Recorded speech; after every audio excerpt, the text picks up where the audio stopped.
Hi guys, this is Dr. Blevins with Enilda Clinic at enildaclinic.com. Today I'm going to be showing you around my office. I hope that you enjoy the tour. I'm really excited to show you everything. So let's get started. Okay, out here is my waiting room. It's pretty tiny, but that's okay because I like it.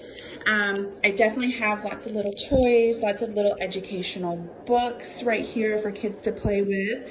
I only see one patient at a time, and so typically people are not waiting for too long until I pull them back. Normally only about 5 minutes, not longer than that. And then this is my child therapy room. So the first thing that you'll always notice whenever you walk in is that there is a one-way mirror that supports me doing parent-child interaction therapy. And it's really helpful because it makes the 5-minute play sessions involved in parent-child interaction therapy more realistic, because then I'm not in the room and the child doesn't hear me. They just see you and the parent, or you and the child are together, and it feels more real. And so there's just a couch. Over here, what you see down here on the floor, that is a little sandbox where we can do some sand play. I have a bunch of locked cabinets with different equipment in there. This is where I keep my testing equipment. I also keep different toys inside here. So all the kids that I work with pretty quickly learn the rules whenever they come, that we can play with different toys, but then we always put the toys back.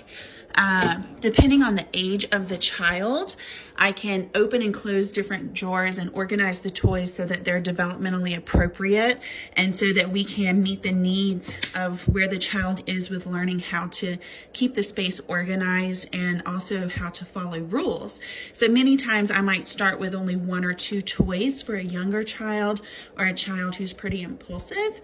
And then over time, as they learn how to keep the toys organized and how to put them away before grabbing a new toy, then I'll add more toys into an unlocked drawer, or even unlock additional drawers so that the kid has more options. Like for instance, this drawer tends to stay locked pretty often, but it actually has additional toys in it. Okay, over here we just have a little bean bag for kids to relax on. Down here we have some additional sand play toys that the kids can use inside the sandbox. Then I have a prize box. So whenever kids come, they can earn a prize. That's particularly helpful whenever, especially in the beginning, a child is engaging in therapy for behaviors that aren't very comfortable. And so it's important that a child feels really comfortable coming to therapy and is willing to engage in that kind of discussion and practicing new coping skills. And so this is one of the ways that I help them to feel more comfortable.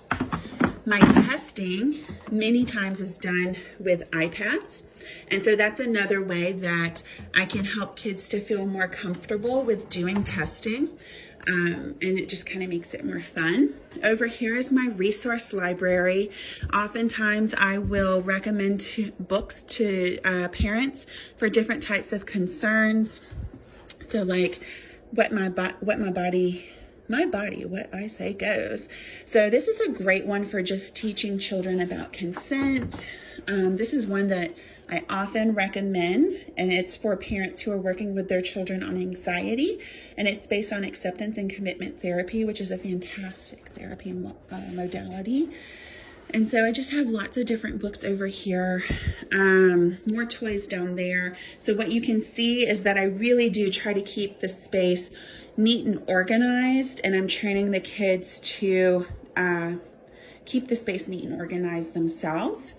Over here, I use a visual timer. This is really helpful for those children who are less willing to engage in therapy, or who might be anxious about how much time they have left. Some children, especially after they've been here a couple of times, learn to just really enjoy therapy.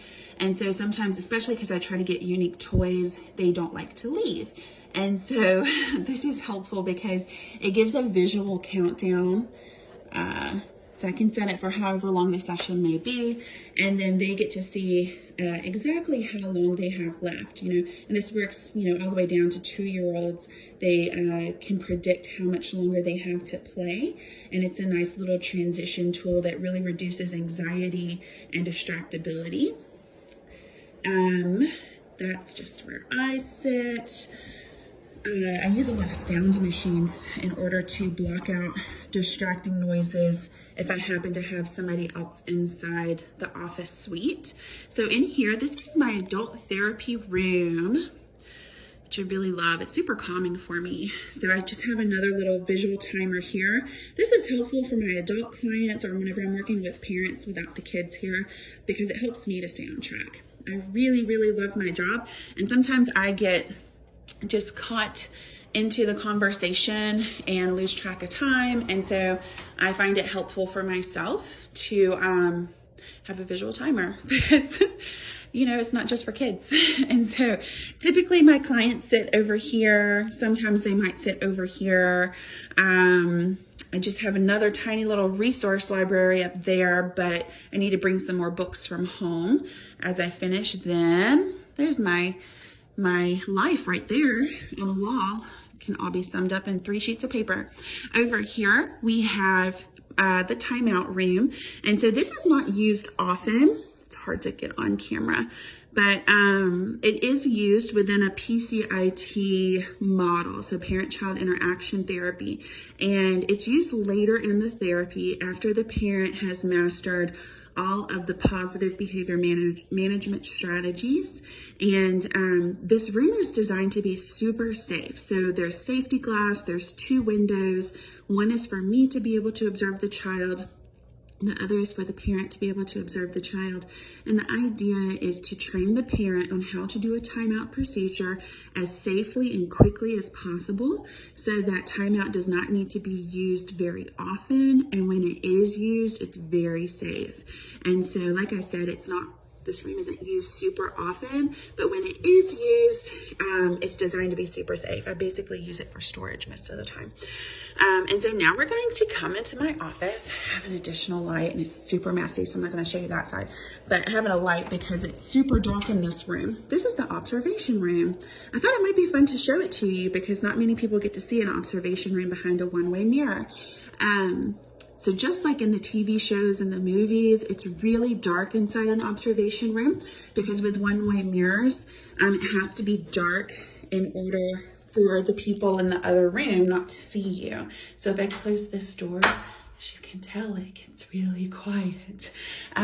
So yeah, there's no lights in here or anything. This door is always locked whenever I'm seeing patients. I just unlocked it today so I could show you inside the observation room.